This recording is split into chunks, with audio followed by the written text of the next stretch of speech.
Haciendo un gráfico, vamos a hacer lo que es la planificación estratégica, ¿no? Esto dicen que se puede aplicar en la vida de cada persona, en cada profesional, sea de salud o de otra rama, ¿no? ¿Qué cosa quieren ser?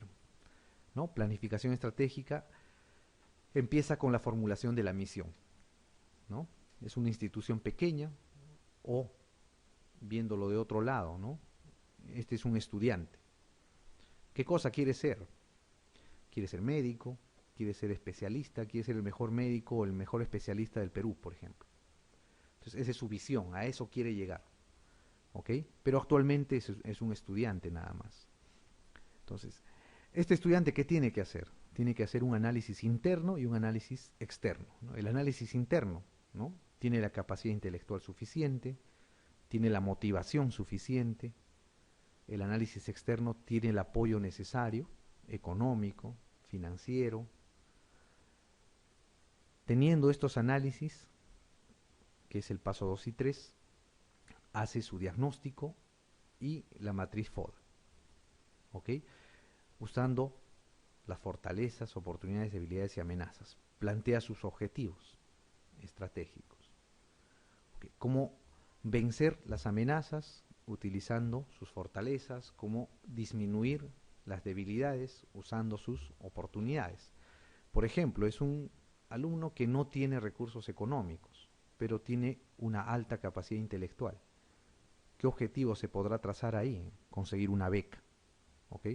Puede concursar a una beca que puede llegar a obtenerla mediante un concurso, porque tiene la capacidad intelectual necesaria, ¿ok? Pero no tiene el dinero suficiente. Entonces, ¿qué cosa va a buscar? Va a buscar financiamiento externo, ¿no? Y así es lo mismo se hace para una institución, una empresa de salud, ¿ok? Cada objetivo estratégico tienen que dividir en acciones y cada uno tiene que tener un responsable, un plazo determinado en el cumplimiento, un indicador y etcétera. Cada uno. Entonces, eso es lo que hace la planificación estratégica. En realidad, la planificación estratégica es la secuencia de objetivos estratégicos que se plantea en una empresa. Muy bien.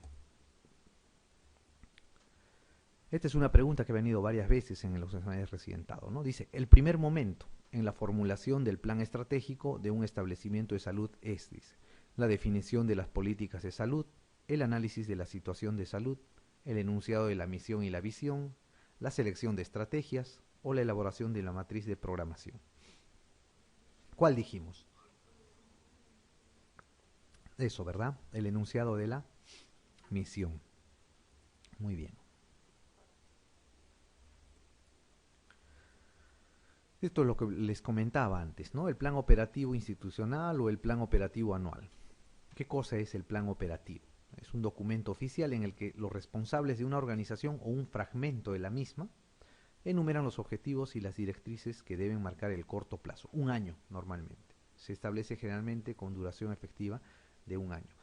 Este plan operativo, ojo, tiene que estar enmarcado dentro de un documento de planificación estratégica. O sea, la planificación estratégica le da los objetivos, las metas que tienen que cumplir a largo plazo, ¿verdad? Entonces, es a lo largo de 5 años.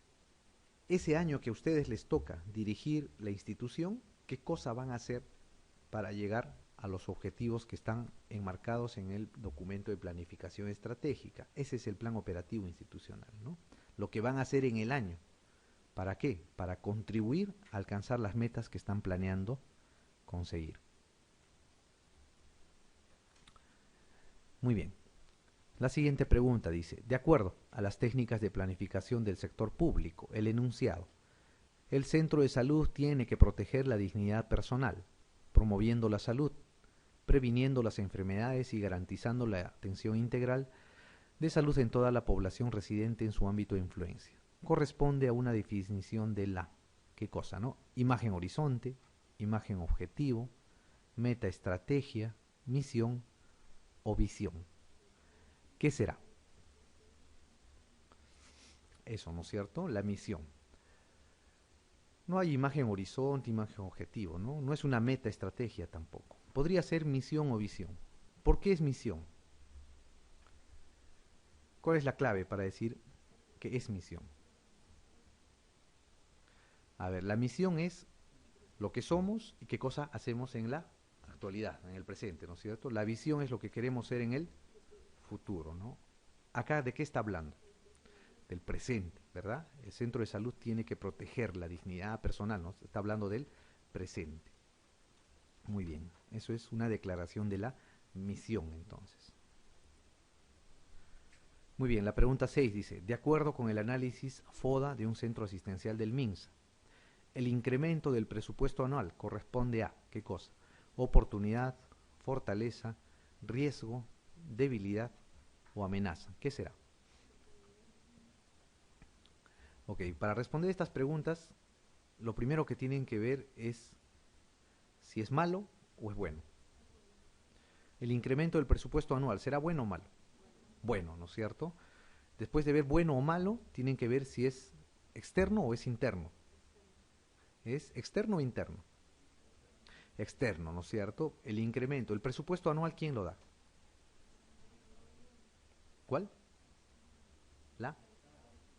Claro, el Estado, ¿no es cierto? El presupuesto anual normalmente lo da el Ministerio de Salud, ¿no? Pero con la aprobación del Ministerio de Economía y Finanzas, ¿no es cierto? El Ministerio de Economía y Finanzas le da el presupuesto al Ministerio de Salud y este Ministerio de Salud lo distribuye, ¿no? Pero es ajeno a la organización que ustedes están dirigiendo, viene de afuera, ¿ok? Entonces es un, ¿qué cosa será? Una oportunidad, ¿no es cierto? Una oportunidad. Fortaleza sería si es que hay un incremento de los recursos directamente recaudados, por ejemplo, ¿no es cierto? Del RDR o de los eh, del presupuesto que tiene o que genera la misma institución.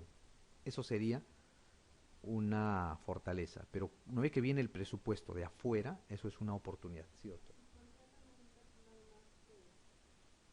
Depende cómo lo veas, ¿no? Si contratan el incremento del personal, obviamente el incremento como tal sería algo propio, algo del, claro, de la misma institución.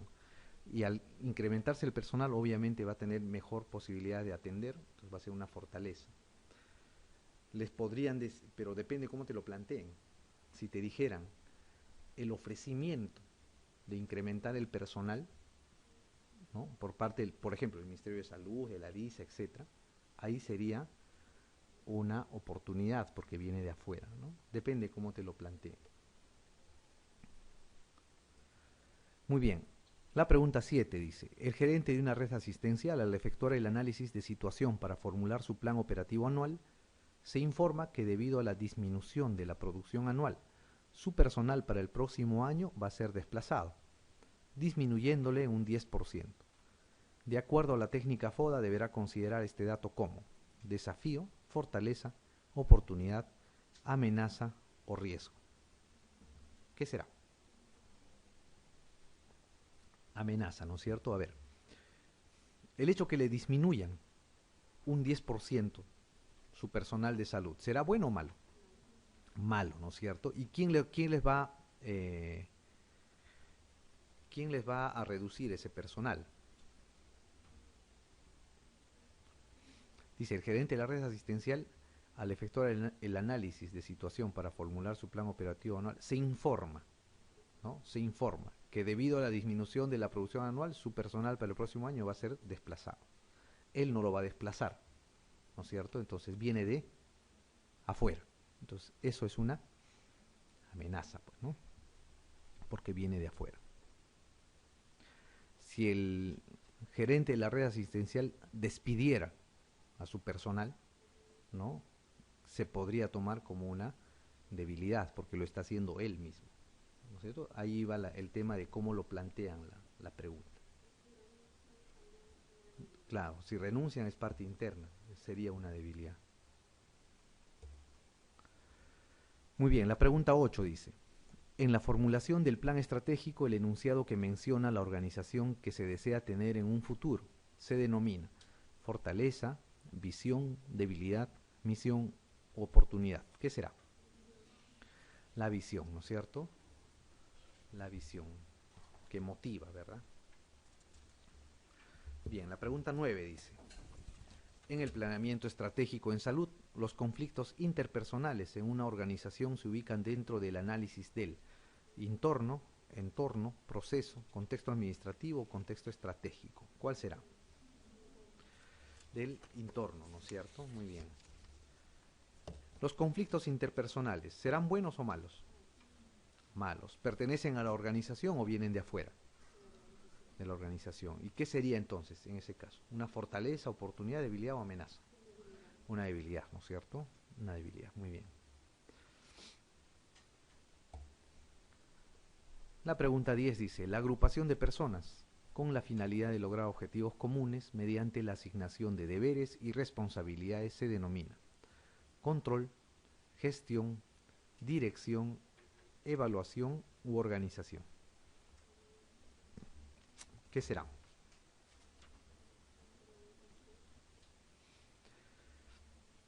Ese es el concepto de organización, ¿ok? En teoría administrativa, ya no van a ser, o sea, cuando estudian la administración en salud, la gerencia en salud o la salud pública, como tal, sea en un diplomado, en una maestría, lo que van a hablar es de organizaciones, ¿ok? No se habla ya de establecimiento de salud, de posta, de centro, hospital, etcétera. Todo se habla de organización, ¿no? En general, cuando se hace teoría administrativa, se cambia a organización, ¿ok? Y la organización es el concepto, ¿no? Agrupación de personas, ¿no? Con la finalidad de lograr objetivos comunes mediante la asignación de deberes y responsabilidades. ¿Y cómo actúa esta agrupación de personas? ¿Cómo es su manera de hacer las cosas? A eso se le llama la cultura organizacional, que les podrían preguntar también.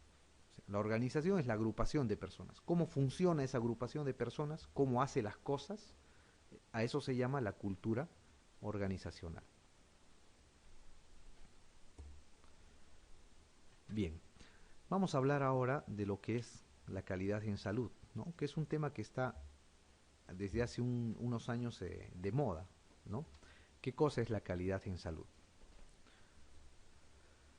Para hablar de calidad o de cómo evoluciona la calidad en salud, uno tiene que remontarse a más o menos la década de 1900, 1910, ¿ok? Hasta esa época, normalmente los centros de salud, las instituciones que brindaban salud, eran centros que no tenían ni una buena organización, no tenían estandarización, no habían, digamos, especies de protocolos de atención, cómo atender a los pacientes. Cada uno iba como mejor podían hacer las cosas. Entonces, a partir de 1910, 1915, a raíz de observaciones que se hicieron en América, o en Estados Unidos, en Inglaterra, empezó a cambiar esto, ¿ok? Una de las primeras que hizo alguna observación sobre la calidad de atención fue, por ejemplo, una enfermera, ¿no? Florence Nightingale. ¿Qué hizo? Ella observó que el lavado de las manos disminuía la posibilidad o la mortalidad en los pacientes, ¿no? Entonces, esas observaciones mínimas, esos cambios que se empezaron a dar en busca de una mejor atención a los pacientes, fueron los primeros pasos que se dieron en la calidad. Todo cambió cuando se creó la Asociación Americana de Cirujanos. La asociación o el Colegio Americano de Cirujanos lo que planteó es hacer una estandarización de hospitales, ¿ok? O sea, para llamar hospital a una institución que daba servicios de salud tenía que tener ciertos estándares.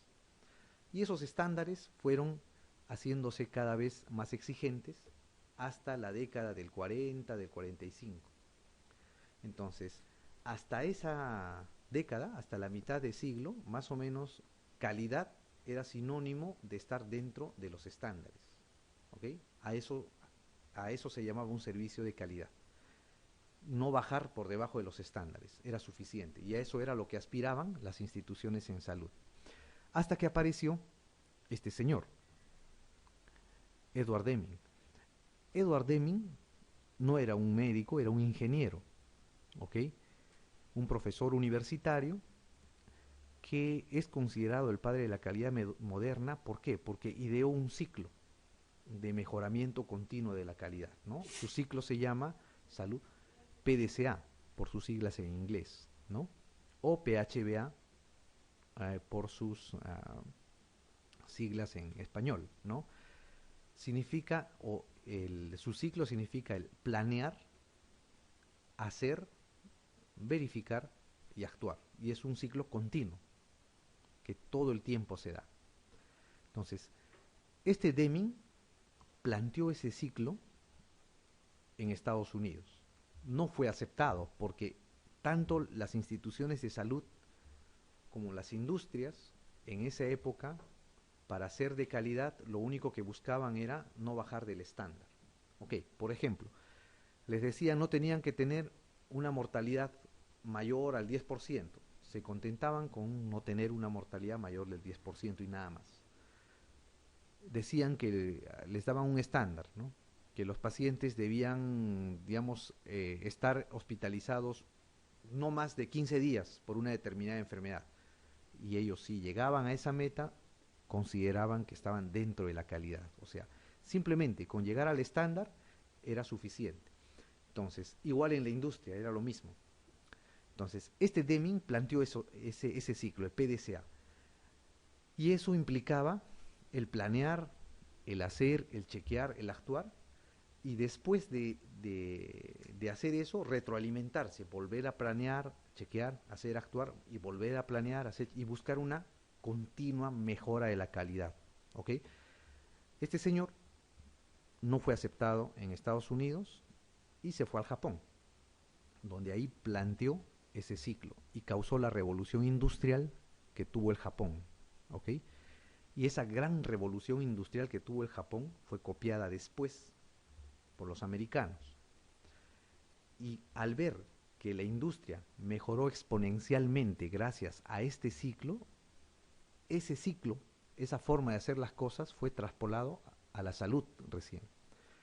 Entonces, a partir más o menos del 50 o 60, en los que empieza a entrar, a finales del 50, inicios del 60, en los que este ciclo empieza a entrar, digamos, en los servicios de salud, es que se plantea la palabra esta, el mejoramiento continuo de la calidad de los servicios de salud.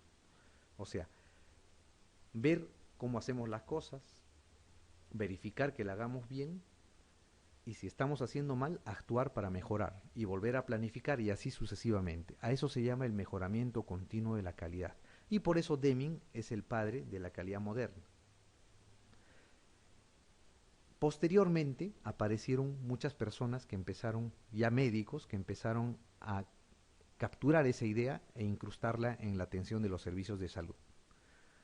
Ok, entonces hubo uno que ya falleció, que es el doctor Avedis Donabedian, que definió la calidad de atención como el grado en que los medios más deseables se utilizan para alcanzar las mayores mejoras posibles en la salud, ¿no? Hablan de las mayores y mejoras posibles en la salud. Ya no era solamente estar en el estándar, que no se me mueran más de 10 pacientes por mes, ¿no? Eso era calidad. Ahora no. Era un tema de mejorar continuamente, buscar dónde uno falla para mejorar continuamente, ¿no? A eso se llama la calidad moderna en los servicios de salud, ¿no? Ya no es el simplemente estar en el estándar, sino mejorar cada vez, cada día. Entonces, la calidad de la atención en salud actualmente se define como un alto grado de beneficios con el menor riesgo posible, va a dar una mucha y mejor calidad. Cuanto más alto sea el beneficio y menor el riesgo, la calidad de los servicios van a ser mejores. Ahora, esta calidad de atención va a tener dimensiones, ¿ok? Son 3 dimensiones. La dimensión técnica, la dimensión de las comodidades y la dimensión interpersonal. La dimensión técnica se refiere a todo el aparataje, al instrumental que tiene una institución o una organización en salud. Por ejemplo, ecógrafos, tomógrafos, ecos Doppler, resonador magnético, etcétera, etcétera. La comodidad se refiere al tema de la estructura física, la iluminación, la ventilación, la higiene, la limpieza, el confort, que la cama donde está acostado el paciente sea cómoda, que las sábanas no le hagan sudar en el verano, que haya un flujo de aire adecuado, que haya una iluminación, una ventilación adecuada, que no haya sonidos estridentes, etcétera, etcétera, etcétera. O sea, todo eso tiene que ver con el área de la comodidad o el confort. Y el otro área que es la más importante, eso les pueden preguntar, dentro de las 3 dimensiones de la calidad, ¿cuál es la más importante para percibir una mejor calidad? Es el área interpersonal. ¿Ok? El área interpersonal es la interacción que hay entre el personal de salud o el usuario interno, le llaman, al personal de salud, y el usuario externo o los pacientes que vienen a dar o vienen a recibir una consulta. ¿Ok? A esto se le llama la dimensión interpersonal y es, digamos, el factor clave para llegar a una adecuada calidad de servicios de salud. Pueden tener los mejores aparatos, pueden tener el mejor confort, pero si la dimensión interpersonal no es buena, la calidad percibida va a ser baja. ¿Ok? Entonces, el área interpersonal o la dimensión interpersonal es la más importante dentro de las dimensiones de la calidad en salud. Y la dimensión interpersonal se puede medir, una de las formas de medir es la satisfacción del usuario, sea externo o interno, ¿no? La dimensión técnica se va a hacer midiendo la utilización de recursos, ¿no? Cómo están usando los insumos, cómo están usando, por ejemplo, los tomógrafos, los resonadores, etcétera, ¿no? Cómo justifican los procedimientos que están haciendo en cada establecimiento de salud, o se puede hacer mediante auditorías también, a expedientes o historias clínicas. También se puede hacer la medición de procesos y resultados, que es lo más difícil. Cuando ustedes miden procesos, van a hacer o van a estar midiendo la calidad en sí. Pero medir los procesos es lo más difícil, ¿ok? Porque no se pueden medir en forma directa. Un proceso, o sea, el cómo interactúa el usuario externo, o sea, el paciente, con el área técnica, el área de confort y el área interpersonal, es difícil medirlo. Es más fácil medir resultados, pero cuando miden resultados no miden toda la calidad. ¿Ok? Entonces, ese es un tema que deben recordar. La mejor forma de medir la calidad o de monitorizar la calidad de los servicios de salud es mediante la monitorización de los procesos. Muy bien, hay factores que van a influir en la calidad. Se dicen que hay 3 factores, ¿no? El factor de estructura, del proceso y de resultado. Lo que les decía, ¿no?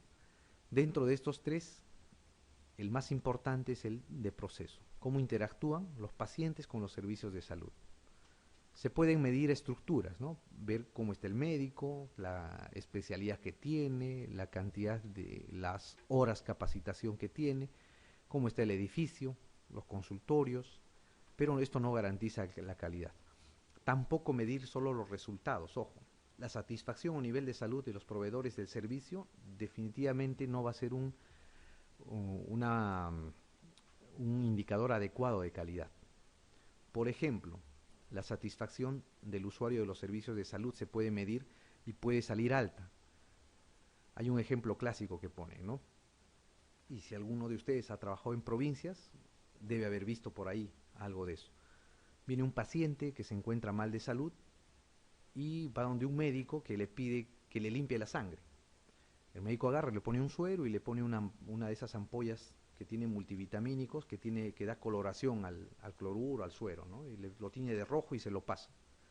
El paciente se va revitalizado, feliz, ¿no? Porque se siente mejor, ¿ok?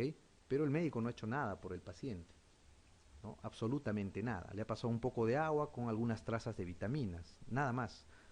Pero el paciente se va con una satisfacción alta. Entonces, medir solo la satisfacción del paciente no necesariamente va a dar va a reflejar la calidad del servicio de salud. Al revés puede pasar. Puede ser que le den un servicio adecuado, pero el trato por ahí no fue el mejor. ¿Ok?